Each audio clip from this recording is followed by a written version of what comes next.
Ce qui est sûr, c'est qu'il faut que les organisations intègrent le fait que ça va avoir un impact réel et que le capital humain, les ressources dont on dispose à la sortie de cette période de confinement ne sont plus du tout les mêmes qu'à son entrée. Quand j'entends des corps sociaux, des syndicats parler de travailler plus, en disant de façon globale, il faudra travailler plus, pour moi, c'est renier justement l'impact possible sur la population.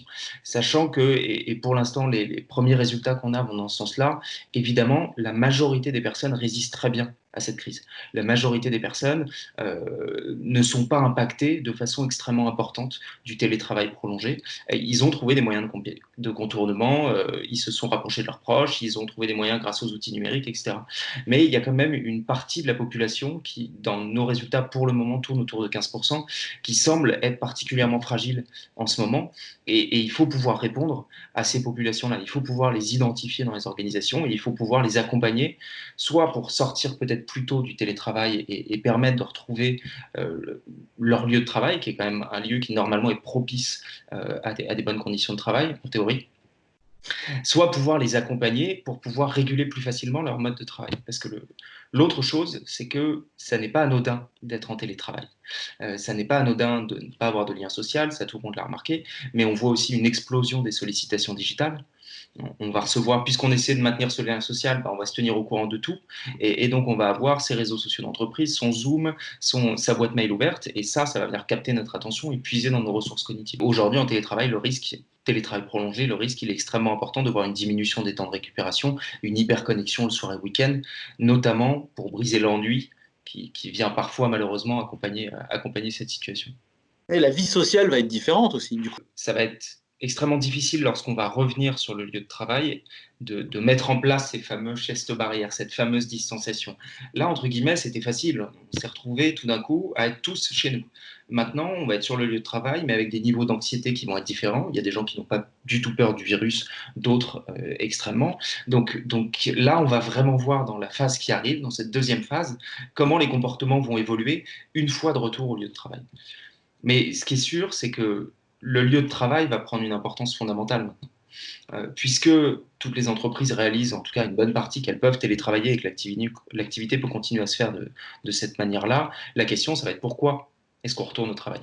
Et une des hypothèses, c'est que l'environnement de travail va devoir devenir un peu un lieu totem dans lequel on va aller retrouver du sens et on va surtout aller collaborer, chercher du lien avec nos collègues, échanger des informations d'une manière qu'on ne peut pas faire en télétravail.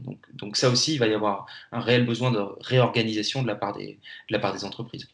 Alors, il y a une accumulation, on l'a vu depuis ces 2 mois, de visio. Ça va donc du coup continuer. On peut émettre l'hypothèse que ça génère une fatigue plus importante, puisque mon cerveau doit analyser vos comportements avec un petit délai de quelques millisecondes à chaque fois, et ça fatigue, voire quand on a des grosses visios et qu'on voit les personnes uniquement en toute petite taille, c'est aussi des efforts plus importants. Et en plus, notre cerveau, automatiquement, il analyse le comportement des personnes qu'on a autour de nous. Et ce comportement, il est bridé dans une fenêtre de 12 cm sur 8, et donc ça va venir freiner naturellement la collaboration, ça va venir freiner le lien social entre les individus. Et donc, j'ai pas en temps réel tous ces petits signaux que le cerveau analyse automatiquement, un sourire, une contraction musculaire, tout ça, je les perds. Donc, il faut choisir, est-ce que je vous regarde et je peux analyser la façon dont vous réagissez à mes propos, mais du coup, vous n'avez pas ce lien direct entre nos yeux, ou l'inverse. Ouais, c'est ça. Donc, d'où l'importance ce qu'on appelle les gestes non verbaux, quoi. Enfin, D'où les indices l'importance non de verbaux. tout le langage non verbal, effectivement. Alors, du coup, est-ce que il faut jongler entre des visios, des appels, des mails, en fonction de ce qu'on a à se dire? Il va falloir qu'on adapte aussi ça, parce que ça aussi, ça va être des choses qu'il faut apprendre à. Il va falloir trouver des moyens de régulation, effectivement. Il va falloir que les organisations, elles devaient déjà le faire avant, mais maintenant elles ne vont plus avoir le choix, que d'apprendre aux salariés et de poser la question de savoir de quelle manière on communique, avec qui et surtout pour quel sujet. Si un sujet est éminemment complexe, et ça on le voyait déjà avant, il vaut mieux éviter le mail.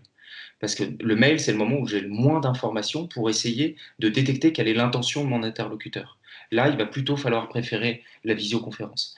Maintenant, faire toute une journée en visioconférence, et on est déjà nombreux à l'avoir ressenti, ça génère une fatigue telle que si ma réunion en visioconférence, elle est stratégique à 17 heures, on met les personnes dans les meilleures conditions pour prendre de mauvaises décisions.